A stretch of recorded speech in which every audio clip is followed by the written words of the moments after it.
بسم الله الرحمن الرحيم. والدقائق الأخيرة لو اتشالت من تاريخ الأهلي حالنا هيبقى كويس. حالنا هيبقى كويس. بسم الله الرحمن الرحيم، والصلاة والسلام على أشرف المرسلين سيدنا محمد عليه أفضل الصلاة والسلام. لا تنسوا الدعاء لوالدي بالرحمة والمغفرة بإذن الله. كان في لقطة مهمة جدا من فيلم غبي منه فيه، وهو رايح يتقدم لنيلي كريم هاني رمزي. مبروك مبروك مبروك مبروك مبروك. طب والثلاث نقط مبروك، والعدالة مبروك مبروك مبروك مبروك. الأهلي يفوز على البنك الأهلي في الدقيقة الأخيرة من عمر اللقاء.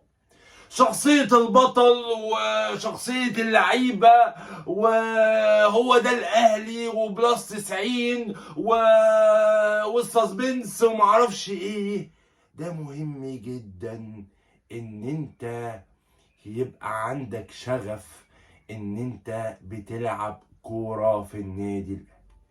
هنركن الثلاث نقط خالص خالص خالص خالص. مين الفريق اللي يستحق الدوري عن جدارة واستحقاق بغض النظر عن الثلاث نقط اللي رجعوا؟ الأهلي. الأهلي أفضل فريق في الدور الثاني. الأهلي لو كان اتعادل النهارده هياخد الدوري فرق الأهداف، فده هينقطنا احنا أكتر. هينقطنا احنا أكتر، والله هيتعبنا احنا أكتر. واحد زملكاوي بعت لي، واحد صاحبي بيقول لي احنا هنموت بحسرتنا. والله بجد جماهير الزمالك النهارده كان لا حول الله ولا قوه. انا مش عايز اقول له كان عامل ازاي من جوايا، مش عايز اقول له كان عامل ازاي من جوايا، ولكن ان انت بتحترم جماهيرك، وان انت بتحترم اداره ناديك، واداره ناديك بتحترم جماهيرها، فكل المنظومه بتحترم بعض، فده يدل على نجاح. اقول لك، لو كولر كان وصل لنهائي دوري ابطال افريقيا وكمل في الدوري ما كانش هيعمل اللي عماد النحاس عمله. من الاخر النهارده، واصل عماد النحاس هو ده مباراة البنك الاهلي، هو ده البنك الاهلي من افضل فرق الدوري. هو ده اللي يحصل قدام البنك الاهلي، مقفل الماتش، مش مندفع بشكل كبير، رغم ان البنك الاهلي جالها مرتدات. بس انت بتلاعب الاهلي، وانت بتلاعب الاهلي لازم ترتجف، لازم تخاف، لازم ترتعش، لازم يحصل لك اي حاجه من انواع الاضطراب النفسي، لان انت بتلاعب الاهلي، لان انت ما بتلاعبش الزمالك ولا بتلاعب بيراميدز، انت بتلاعب الاهلي. النهارده عماد النحاس بدأ بتشكيل كويس وطريقة لعب كويسة، ولكن جراديشار مش المهاجم المحطة اللي بتبني عنده اللعب او بتحضر عنده الكورة او بيستلم تحت ضغط او قوي في الالتحامات. ده كله مش عند جراديشار. الاهلي وسلاح التصويب في النادي الاهلي لعيبه عندها مهارات خاصه، مهارات ايه عينيا؟ مهارات خاصه. يعني دونجا لو جاله كره امام عاشور، لو جاله 100 مره مش هيجيب ال 100 مره. هي كده. ولكن مهاره امام عاشور الكبيره برجله الشمال مش برجله اليمين بتخش في حته صعبه جدا جدا جدا، وهدف اول للنادي الاهلي. ولكن هل الاهلي عنده عيوب؟ مليون في المية. كوكا ما يلعبش في الاهلي، ما يلعبش باك شمال. بن شرقي واحد من اسوأ اللعيبه في النادي الاهلي. الطبلة عند بعض الاعلاميين او بعض المعلقين، هو نبطشي مش معلق، هو نبطشي. ولكن بن شرقي هو أسوأ لاعب في النادي الأهلي منذ مجيئه القلعة الحمراء. إمام عاشور لما لعب وينج بدل بن شرقي كان أفضل من بن شرقي، ولكن اللمسة الأخيرة. بن شرقي لاعب لا يجيد التحولات الهجومية. بن شرقي لاعب لا يجيد المراوغات في النادي الاهلي، كل اهدافه داخل منطقه الجزاء، واهداف يعني مش صعبه، ولكن ان انت تطبل للاعيب الاهلي دي سمه من سمات نجاحك في الوسط الرياضي في مصر. بن شرقي لاعب ما بيعرفش يدافع، لاعب بدنيا في الارتداد الدفاعي والخشونه والتدخلات مش زي طاهر. بن شرقي سايب سيد نيمار بيتوغل وبيخترق دفاعات النادي الاهلي بشكل غير عادي. ولياو النور، عارف لو بكره قالوا ان لياو النور النادي الاهلي بيفاوضوا، الزمالك هيخش في المفاوضات. احنا ما بنجيبش لعيبه عدله، احنا بنجيب لعيبه شمال. الزمالك بيجيب لعيبه شمال طول عمره، عشان كده مقامنا في المركز الثالث. ولو انا اقول لك نخسر الكونفدراليه، ما نلعبش الكونفدراليه السنه الجايه، ونخسر الكاس، لان حسين لبيب وشركائه يستحقوا هذه النكسه في نادي الزمالك.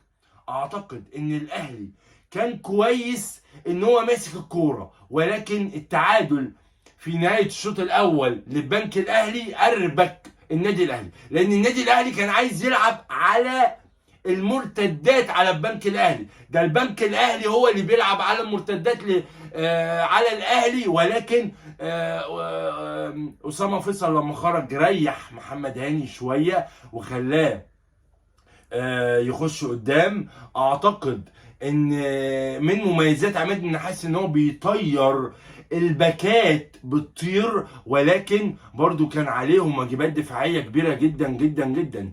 يحسب لمروان عطيه ان هو الوحيد اللي في نص الملعب، لان الاهلي بيهاجم بكثره عدديه غير عاديه قدام امام ووسام ابو علي وطاهر وقفشه والسوليه، لعيبه كتير جدا جدا جدا دفعها الاهلي في الشوط الثاني. تغييره السوليه كويسه، تغييره قفشه لا.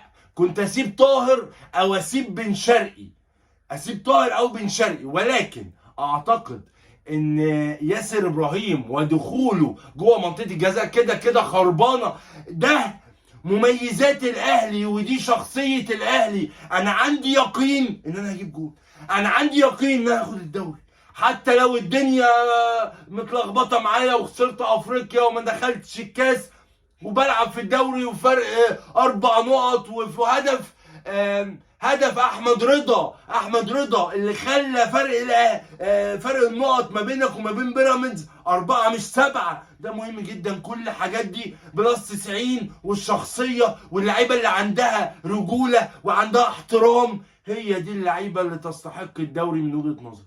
هي دي اللعيبه اللي تستحق الدوري من وجهه نظري، بغض النظر عن 3 نقط.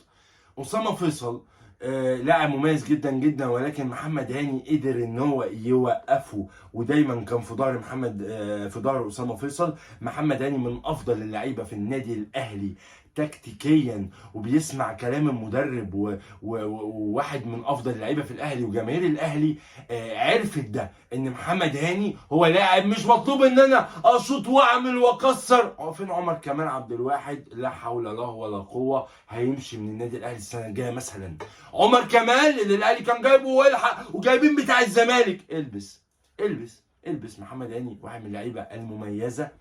مروان عطيه يظل هو افضل 6 في مصر. اكرم توفيق مش ماتشه، لان الاهلي كان عايز يمسك كوره شويه فنزل السوليه. سلاح التسديد طاهر بيشوط، امام بيشوط، السوليه بيشوط، كل لعيبه في الاهلي بتعرف تشوط وبتسجل من بره منطقه الجزاء، والاهلي كان بيلعب على اللعبه دي. انا عايز اخطف واريح نفسي، ولكن المباراه البنك الاهلي فريق محترم جدا جدا. تغييرات عماد النحاس باستثناء تغييرة قفشه اللي انا ما شفتهاش، لان قفشه بعيد تماما وانت منزله في ماتش البنك الاهلي، ماتش صعب جدا. علي معلول لو بن شرقي بيدافع علي معلول يلعب، ولكن كده الجبهه اليسرى بتاعت النادي الاهلي فيها مشاكل، فلازم العب واحد بيدافع كويس. باك شمال انا طالب منه مهام معينه هو كوكا، ولكن لو الاهلي بيلعب بطاهر مثلا على الشمال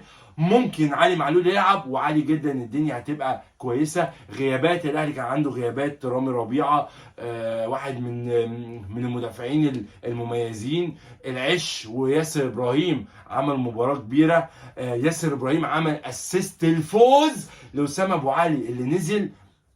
هو ده اللي الاهلي بيستلم تحت ضغط، بيسلم كويس. وسام ابو علي صام كتير هذا الموسم، ولكن احرز هدف الدوري من وجهة نظري. وحتى لو الاهلي كان اتعادل النهارده فرق 5 اهداف، اكيد بيراميدز مش هيجيب 5 اهداف. ال3 نقط اعتقد ان هم افادوا الاهلي. كان نفسي من قلبي يفيدوا الزمالك. كان نفسي الزمالك يبقى في معركة، وان هو يكسب بكره، او مثلا الماتش الجاي يكسب، الدنيا معاه تبقى زي الفل، ويلا نطلع على المحكمه، ويلا شهود، ويلا بقى نشوف المأذون، ويلا الزمالك ليه 3 نقط. ولكن الزمالك لا حول له ولا قوه، لا يستغل هدايا المنافسين ولا يستغل اي شيء. الزمالك في عالم اخر، والاهلي وبيراميدز في عالم مختلف تماما عن نادي الزمالك. الاهلي بطل الدوري بنسبة 99.5%، بيراميدز بينافس على دوري أبطال أفريقيا، والزمالك يتبقى له كأس مصر فقط.